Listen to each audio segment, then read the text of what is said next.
First one. And everybody throws up on the first one. I hate the first one. The first one is you got to have some goals. Man, my wife for 30 years. What do you got to write a goal for? You know, fine, Judy. I'll write them. and you laugh at that, but you know, I'm going to tell you something. It only takes one person in your family to do it. It only took Joseph Duda to do it. It took Joseph Duda to have the vision to stand up and to go do something. And to give you a perspective on it, I got to go to the sidebar on this one. Get a grip of this story. 100 years ago, Joseph Duda's grandfather left Slavia and came to the United States, was living and working in Oviedo. Had not seen his kids and his wife for 3.5 years. Walking across the dirt road carrying some supplies from the local store, here comes a horse-drawn buggy, and on the buggy is his wife and 3 kids. Of course, he's in an out-of-mind experience. He's like, you know, they're not supposed to be right there. Here's 100 years ago. His wife, 4 weeks before making the trip, sent a telegram. We're coming to Florida. On the horse-drawn buggy was the family and the telegram. 100 years later, you can't go 3 seconds without getting the information across the world. That's how much it's changed. And if you're not willing to go with the change and keep growing with it, change runs you over. 100 years. That's how much change we've had. Goals. Why do you got to have a goal? I just read a piece, and it really did do a lot to wake me up a little bit. Get these 3 different types of goals down. Because, you know, it really does make a big difference. Type A are the goals that you know you can go do. So they're the ones you know. And that's the ones that most all of us set. We know we can go get that done. Type B goals are the goals that we think we can go do.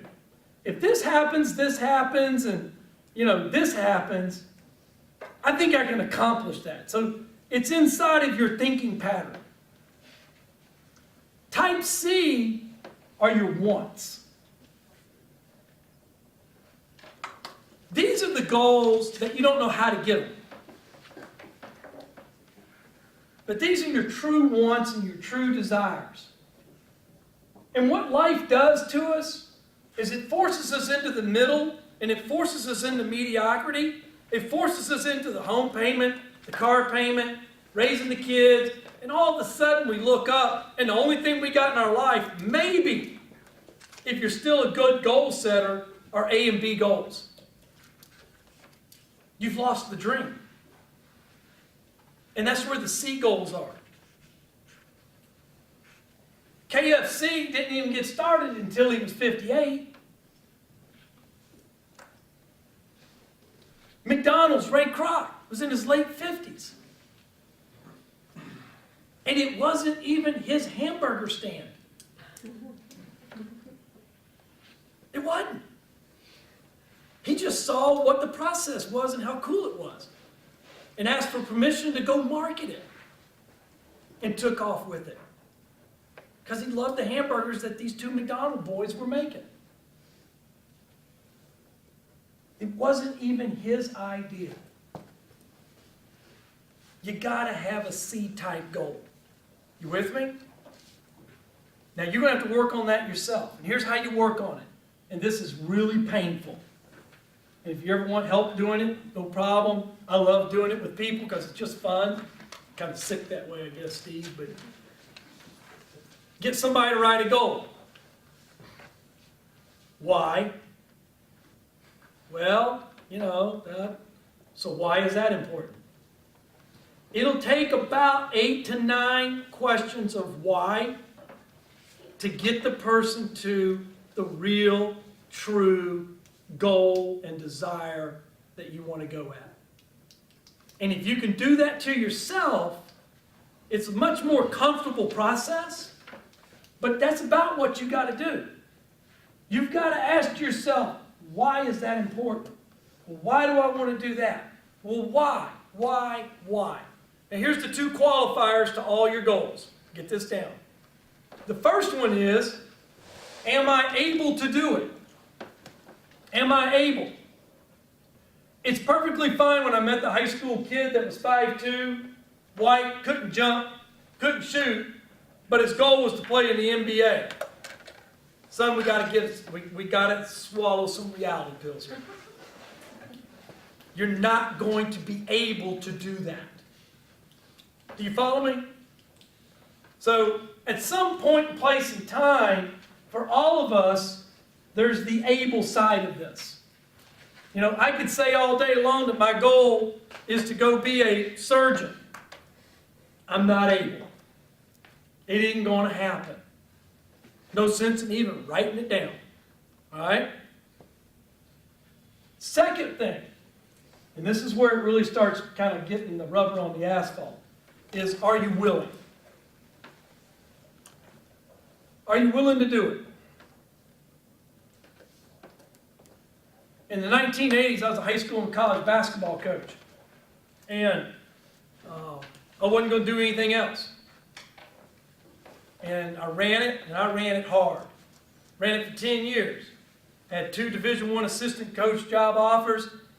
But I had a big problem. Life had changed. I had a little girl that was 2. And I was raised with 4 boys. The oldest of 4 boys. Man, all of a sudden I'm in a house with 2 women. I'm lost. She comes home from a dance recital at 2 or 2.5.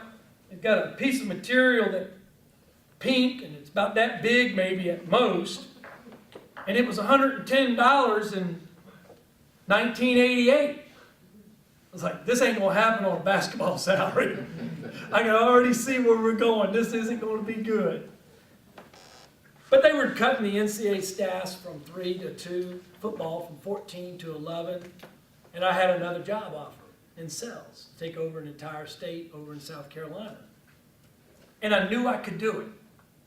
Here's where fantasy of what I wanted changed, because once I knew I could do it, I wasn't willing to pay that price.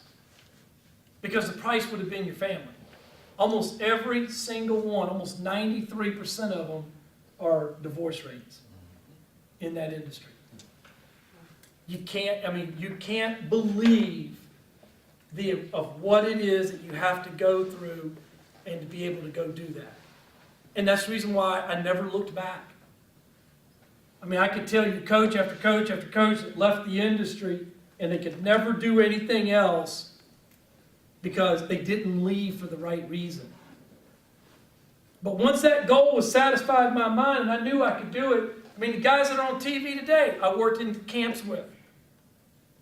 In fact, half a dozen of them I know aren't worth a darn. But they stayed with it because that's what they wanted to do. And that's cool. That's good. But I didn't want to do that. And so I went in a different direction because I already had the answer. You got to have that goal or you won't know how to make that decision. Let me ask you a question. Anybody got a 3rd or 4th grade student? Great. How long is it acceptable for them to stay in the 3rd grade? Well, my world is only 1 year. Only 1 year, isn't it? Do you realize the greatest goal-setting system we have is our educational system? And through 12 years of education, they never mention the word goals. There it is. You have an acceptable period of time. The goal is to get to here. 8.5, 9 months later, boom, you keep moving through the process. And what do? Most of them stay on track. But then what happens? Because we didn't teach it and reinforce it, they get out and what happens to them? Now they're going out to Montana to find themselves or something, you know? Come on. Yeah, I just had to get that one in there. You got to have a goal.